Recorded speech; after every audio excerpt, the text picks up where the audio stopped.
그래서 어제 제가 얘기했던 그 성기용 전 사장, 성기용 선배님에 대한 이야기가 좀 많이 여기저기 퍼져 있는데, 그러니까 정리하자면 그런 거예요. 저는 제가 이제 성기용 사장이 오고 나서 회사를 부득이하게 그만둘 수밖에 없었기 때문에 불가피했죠. 그래서 성기용 사장 오신 지 얼마 안 돼가지고 저는 그 회사를 떠났고, 그 이후의 상황에서는 연합뉴스 통신사가 이 성기용 사장에 대한 평가를 좀 가혹하게 한 내용들이 있더군요. 그래서 제가 알고 있는 성기홍 기자, 성기홍 선배에 대한 평가와 성기홍 대표이사에 대한 평가는 조금 다를 수 있습니다. 그러니까 이제 즉 경영자로서 성기홍이라는 사람과 기자 성기홍은 분명히 다를 수 있을 거고, 그리고 내가 알고 있는 선배 성기홍과 사장 성기홍은 또 다를 수 있는 거죠. 그래서 그런 차이가 있다라는 것이고, 몇 가지를 좀 제가 얘기하고 싶은 거는, 이제 성기홍 대표이사의 경우에는, 전 대표이사의 경우에는 왜 연합뉴스 통신사 그 직원들로부터 야박한 평가를 받느냐, 이거는 알고 가신 게 좋을 것 같아가지고, 이것도 어디 커뮤니티에 옮기셔도 돼요, 보시는 분들이. 그러니까 연합뉴스와 연합뉴스 TV는 종속적 관계였습니다. 그러니까 어느 정도냐면 연합뉴스가 연합뉴스 TV를 많이 활용해 먹었어요. 그러니까 연합뉴스 TV가 그 2012년인가 11년에 이제 종편이 탄생하면서 제가 있었던 MBN이라는 회사의 보도 채널 권한을 자격을 종편으로 바꾸면서 우리나라는 지금 보도 채널이 2개거든요. 그러니까 MBN이 종편이 되면서 죄송합니다. MBN이 2가지가 있었는데 YTN과 MBN이 보도 채널이었거든요. 근데 제가 있던 MBN이 종편이 됐어요. 그러면 하나가 비잖아요. 그럼 하나가 비니까 연합뉴스 TV가 가져간단 말이야. 연합뉴스 TV는 보도 채널로 성장한 지가 얼마 안 됐어요. 그러니까 연합뉴스가 연합뉴스 TV라는 회사를 사실상 만들어 주면서 자회사의 개념으로, 계열사의 개념으로 존재해 왔었거든요. 그러니까 모 회사인 연합뉴스 통신사가 연합뉴스 TV를 상당히 많이 악용해 먹었어요. 그러니까 이른바 곶감 항아리 같은 거예요. 그래서 어떤 식으로 써먹었냐면, 제가 거기 8년 정도 있었는데 연합뉴스 통신사의 안식년 직전에 나이 먹은 기자들이나 직원들을 연합뉴스 TV에 파견을 해가지고 일자리를 주거나, 연합뉴스의 퇴직 전 인사들을 갖다가 연합뉴스 TV에서 용돈벌이 하라고 일자리 주는 형태로 악용을 해먹고, 연합뉴스 TV 카메라 기자가 열심히 촬영해온 영상을 연합뉴스가 사실상 졸라게 저렴하게 써먹는 정도로 연합뉴스 통신사가 연합뉴스 TV를 활용해왔기 때문에, 그럼 제대로 연합뉴스 TV에게 비용을 주면서 그 영상을 써야 되는데, 연합뉴스가 어차피 자회사고 계열사니까 연합뉴스 TV를 사실상 종속적 개념으로 갑질을 좀 해왔던 거예요. 그러니까 연합뉴스 TV 구성원들은 불만이 많죠.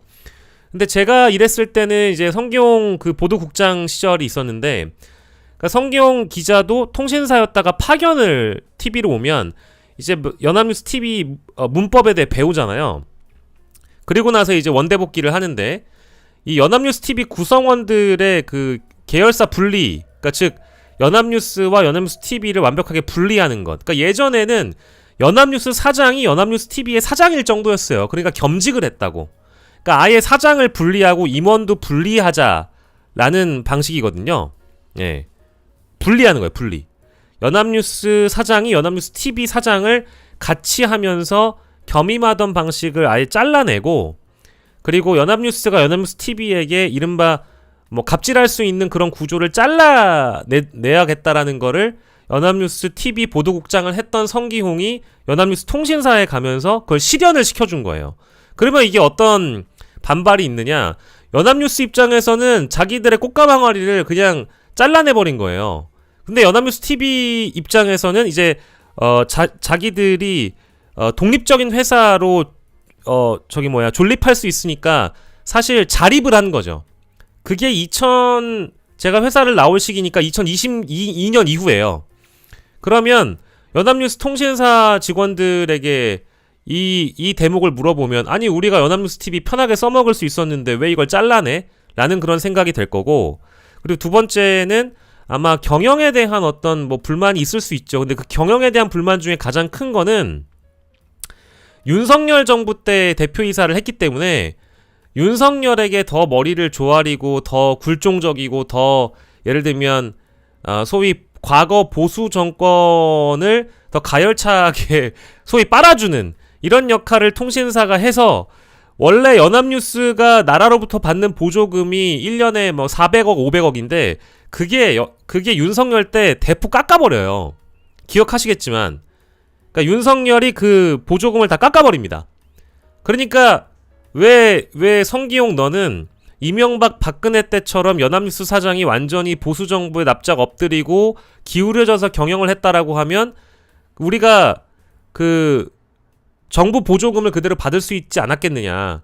몇백억대의 보조금이 깎인 거에 대한 책임이 사실 성기홍 당시 대표이사에게도 있는 거죠. 그런 차원의 이제 경영 문제가 있는 거고, 그렇습니다. 그러니까 이제 뭐 제가 한 2022년 이후로는 그 경영에 대한 평가는 제가 있었던 시기가 아니기 때문에 그 이전 단계까지는 알거든요. 그래서 2022년 이후에 대한 문제는 아마 이제 연합뉴스 구성원들이 성기용 대표이사를 좀 무능하다 이렇게 평가할 수 있을진 몰라도 제가 아는 바에 따르면 국가 보조금이 삭감된 게 좀 크고 본인들이 갖고 있었던 사실상의 종속적 개념의 연합뉴스 TV를 잘라내 버리면서 꽃가망아리가 사라진 거예요.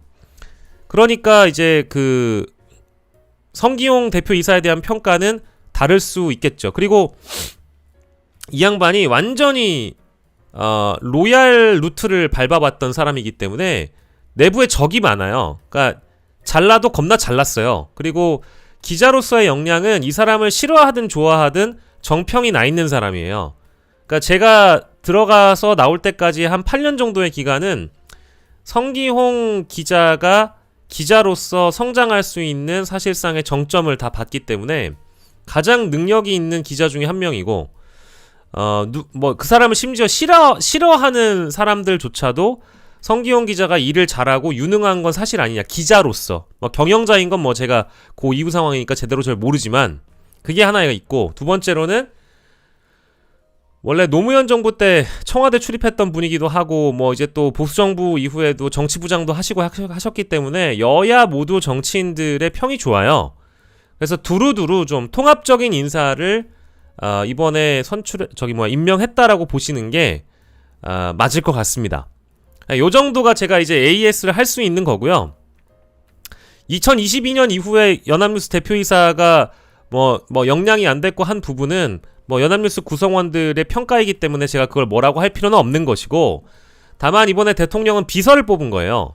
참모를 뽑은 거죠. 여기는 경영하는 자리라고 보기는 어렵습니다. 경영을 하는 자리가 아니잖아요. 경영은 대통령이 하시는 거고 지금은 비서로 들어갔잖아요.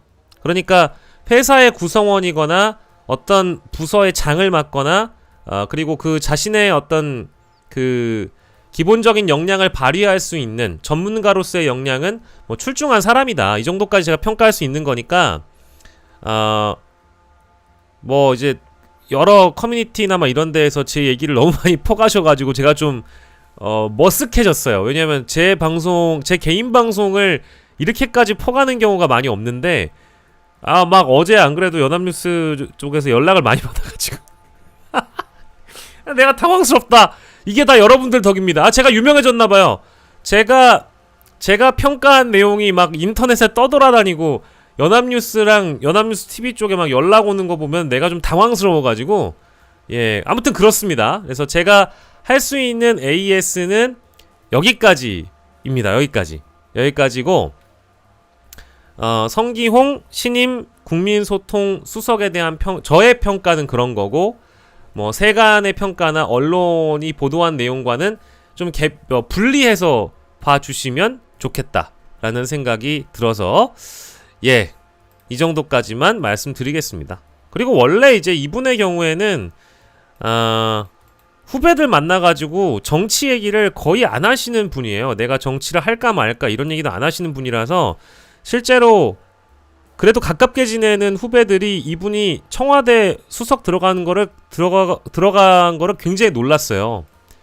왜냐면 이제 식사할 때도 정치 얘기를 아예 배제하시거든요. 그러니까 이제 그 정치 얘기를 배제한다는 게 정치권 주제 얘기를 배제한다는 게 아니고 본인이 정치를 할지 말지에 대한 얘기를 거의 안 하세요. 저도 이제 이번에 좀 놀라긴 했는데, 예. 그래서 아무튼 수석으로 요구되는 능력은 다를 수 있다. 그래서 이규현 이후에 두 번째 홍보 수석인데 잘 지켜보면 될 일이다라고 생각합니다.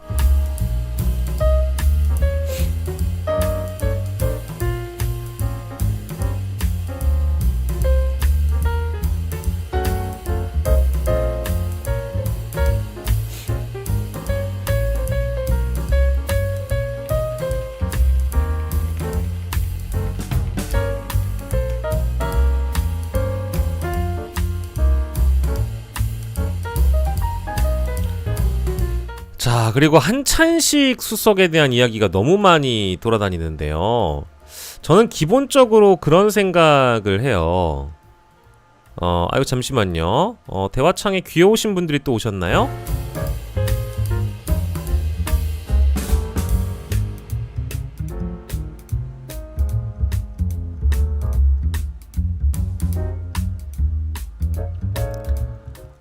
우리 고철만님 오셨네요. 안녕하세요.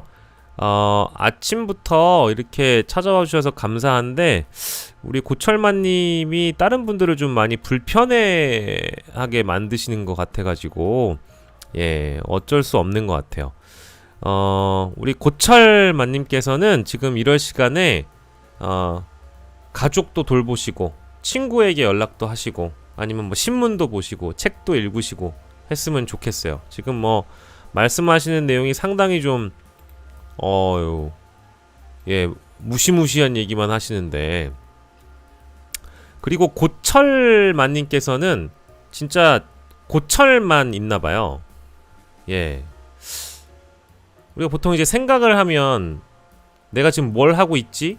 어떤 짓을 하고 있는 거지? 자기 성찰이 되는 사람들이 있는데, 죄송한데 생각하시는 그 생각의 창고 안에는 고철만 있나봐요. 그래서 죄송합니다만은 너무 좀 말씀을 험하게 하셔가지고 제가 내보낼 수밖에 없는 그런 상황이 됐습니다. 우리 고철만 갖고 계신 생각의 창고에 고철만 가득하신 우리 고철만 선생님, 예, 저희가 이 정도까지만 봐드릴게요. 네, 안녕히 가시고요. 고맙습니다. 이거 우리 고철만 선생님이 내일 보자고 하시는데 내일 못 봐요. 저 지금 제가 우리 고철만 선생님을 내보내드리는 과정이라서 더 이상 못 들어오십니다. 안녕히 가세요.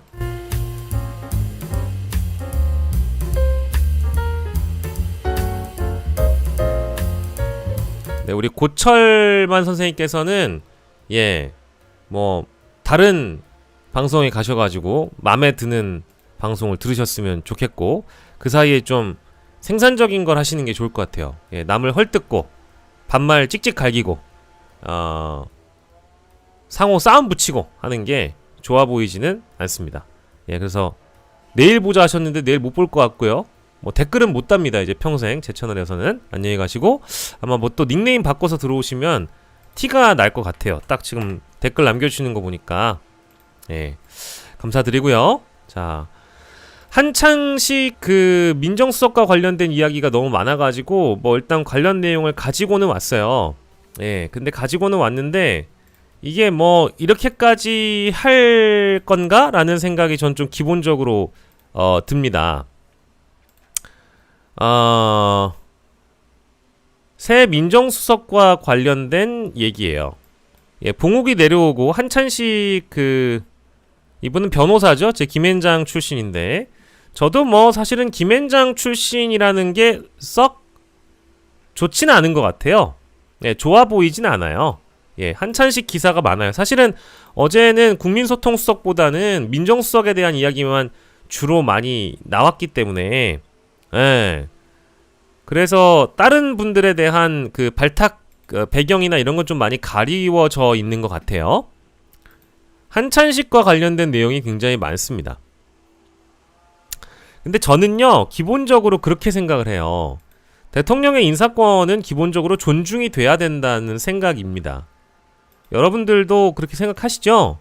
집권 2년 차에 청와대의 내부 개편을 하는 과정인데, 이거에 대해서 뭐 과하게 제가 의견을 첨가하고 싶은 생각은 없어요. 근데 뭐 물론 대통령이 쓰는 비서이긴 합니다만은 그 비서가 과거에 어땠고 저쨌고에 대한 평가를 할 수는 있죠. 할 수는 있다고 봐요. 근데 어쨌든 대통령이 참모와 이 비서들을 갖다가 쓰고 만약에 이 사람이 아닌 것 같으면 자르면 되고요. 그리고 만약에 이 사람을 썼는데 국민들이 동의할 수 없는 방식으로 일을 하거나 대통령 정책이나 이런 그 업무의 국정 운영에 반영이 됐을 때 국민들이 동의하지 못하는 결과를 낳게 되었다 라고 한다면 그거 뭐겠습니까? 저는 대통령이 책임지면 되는 거예요. 내가 일할 사람 내가 뽑아가지고 내가 책임지는 건데 그게 뭐 잘못됐습니까? 라는 생각이고요. 야, 진짜 너도 참 생각 없이 평론한다.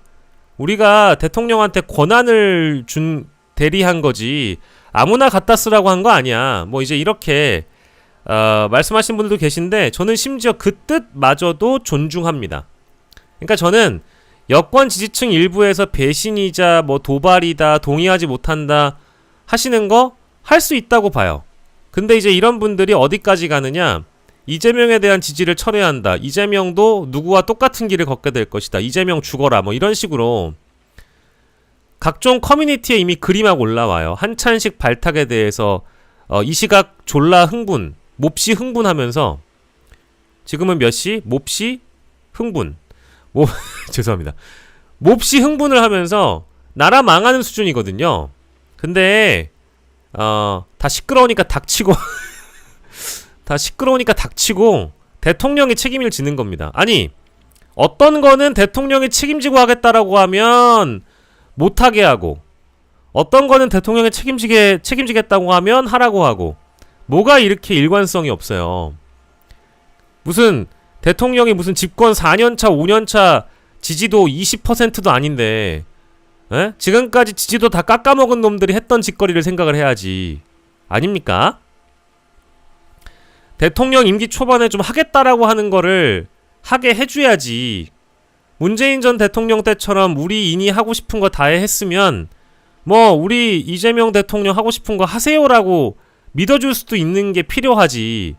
대부분의 국민들은 그래요. 근데 한 줌밖에 안 되는 놈들이 꼭 뭘 하면 개 지랄들 떨고 앉았잖아요? 그죠? 예. 전 그렇다고 봅니다. 그러니까 뭐 일단은 대통령이 믿고 써보고 그리고 대통령이 이미 심지어 대통령 기자회견 해외 순방 브리핑에서 얘기했던 게 잉크도 안 말랐어요. 뭐라고 얘기했습니까? 내 편 쓰고 니 편 쓰고 이런 게 아니라 능력 있는 사람 쓰겠다는 거 아니에요? 본인이 생각하기에 능력 있다고 하면 그냥 쓰는 거예요. 쓰다가 안 되면 바꾸면 되지. 아닙니까? 근데 뭘 이렇게 무슨 나라 잃은 것처럼 죄송한데 난리 브루스를 떨고 앉아 있습니까? 좀 대통령도 일 좀 합시다. 좀 제발 좀. 이따가도 얘기를 하겠지만 데드크로스가 일어난 책임은 뭐야? 니들 같은 삐들 때문이야. 니들 같은 친명파리들 때문에 지지도가 이렇게 됐다고. 이거는 유시민, 니들이 그렇게 존경하는 유시민 전 장관님 피셜이에요. 유시민 전 장관님 피셜. 누가 돌을 먼저 던질 거다? 친명파리들. 대통령 이름 간판 걸어놓고 다른 장사하는 그런 인간들 때문에 대통령 지지도가 이 모양이 된 거라고요. 근데 좀 뭐랄까 분위기 좀 쇄신해보고 2년차에 일 좀 하겠다고 사람을 좀 바꿔 쓴다라고 하는데 뭘 그렇게 불만이 많습니까? 아 정말 뭐 더러워서 못 해먹겠네가 그냥 튀어나오겠다. 노무현 전 대통령은 정말 솔직하신 분이라서 그 정도의 워딩도 쓰셨지만 이재명 대통령이 상당히 좀 뭐 조심스러운 분이죠. 예, 지금까지도 상당히 조심스럽게 국정 운영을 해 오시다가도 도저히 말을 안 들어 처먹으니까 기자회견하고 해외 순방 갔다 와서 브리핑하고 해도 이거를 부정하고 부인하고 아 무조건 묻고 따지지도 않고 나는 들리지도 않아 이러고들 앉아 있으니까 응? 휴.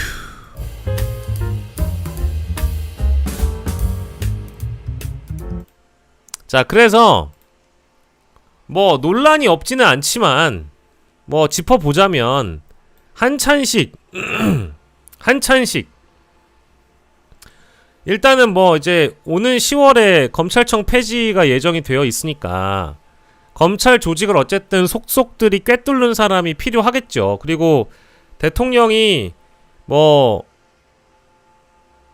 검사 출신이라고 해가지고 검찰 출신이라고 해가지고 무조건 다 악마화하는 사람도 아니고요. 뭔가를 좀 잘 아는 사람이 필요하다라고 생각해서 쓸 수 있다라는 생각이고요. 예.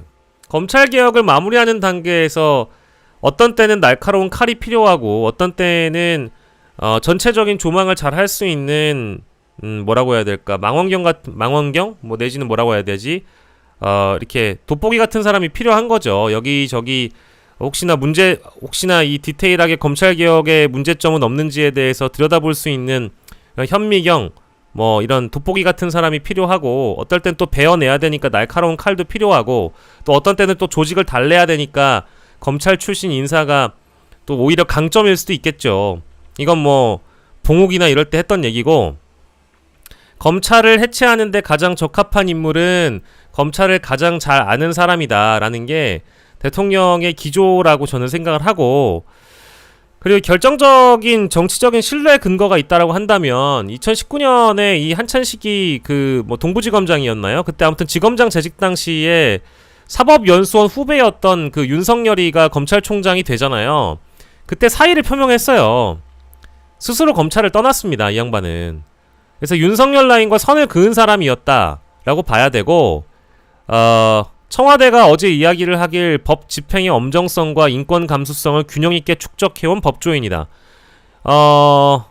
법무부 인권국장 경력도 하나 이제 들어가 있기 때문에 이 사람이 인권 감수성 그리고 균형에 대한 어떤 그 장점이 있다라고 본 것 같아요. 뭐 물론 논란이 없는 게 아니에요. 여러분 다 기사 보셨지만 동부지검장이었나 그때 하던 시절에 문재인 정부의 환경부 블랙리스트 사건을 수사를 했잖아요. 청와대 압수수색을 지휘한 인물이라는 점에서 이른바 친문 진영의 불만이 예상된 반응이고 최병렬 씨가 전에 그 한나라당 대표거든요. 최병렬 전 한나라당 대표의 사위라고 하거든요. 이제 그런 점들이 이 지금 일부 지지층들의 반발을 나오게 만들었는데 다만 우리가 환경부 블랙리스트 사건은 여러분들 아예 뭐 무죄가 나온 게 아닙니다. 일부 유죄가 확정된 사건이기도 하기 때문에 해당 수사를 부정할 수는 없어요. 해당 수사를 부정할 수는 없습니다. 자 그리고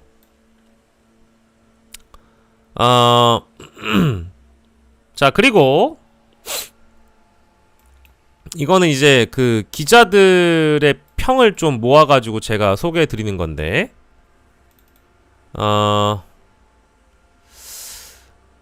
그러니까 한찬식 수석과 그 성기홍 수석의 그 공통점을 보자면 완만하다. 여야 관계가 두루 원만하다. 기자들도 매체 가리지 않고 잘 지냈다. 이게 이제 기자들의 평입니다. 법조 기자들의 평은 한찬식이라는 사람은 과거 검사 시절에 특별히 어느 한쪽에 치우침이 없이 두루두루 잘 지냈던 사람이다. 예. 정말 무색무취하게 일을 잘 하는 사람이라는 평가거든요. 충실하게 시키는 대로 일을 잘 하는 사람이에요. 그래서 뭐 환경부 블랙리스트 사건의 경우에도 뭐 시켜서 그게 뭐 하명 수사가 됐든 뭐가 됐든 일단 했다라고 한다면 그것도 시켜서 열심히 하는 거고, 본인이 지휘해서 하는 것도 뭐 어쨌든 과거 검사나 검찰이라는 게 정권과는 무관치 않다라는 거 다들 아실 테니까. 예. 그래서 뭐 성기용 수석이나 이 한찬실 수석이나 들어보니까 공통점은 사람 뭐 여야 두루 관계가 원만하고 기자들도 뭐 매체 가리지 않고 잘 소통할 수 있는 사람이고, 무색무취하게 일을 잘 할 수 있는 사람. 그래서 대통령이 시키는 거 잘할 사람, 잘할 사람들, 그리고 전문성이 있어서 이 대통령이 가고자 하는 기조에 또 보완도 해주고 조언도 해줄 수 있는 사람, 이런 사람을 데려왔다라고 저는 생각을 합니다. 그래서 뭐 이런 김앤장 출신, 검찰 출신, 한나라당 최병렬 전 대표 사위 출신 뭐 있잖아요. 뭐 그런 거 죄다 이제 끌고 와가지고 얘기하는 게 조금 좀 지겹다? 뭐 지친 측면도 있어요. 그러니까 대통령은 실용적인 인사를 추구하는 사람이니까 이 사람이 일 잘하면 반대편도 갖다 쓸 수 있다라는 방침을 이미 밝혔으니까 지금의 상황에서는 뭐 새로울 게 없는 기조라고 저는 생각합니다.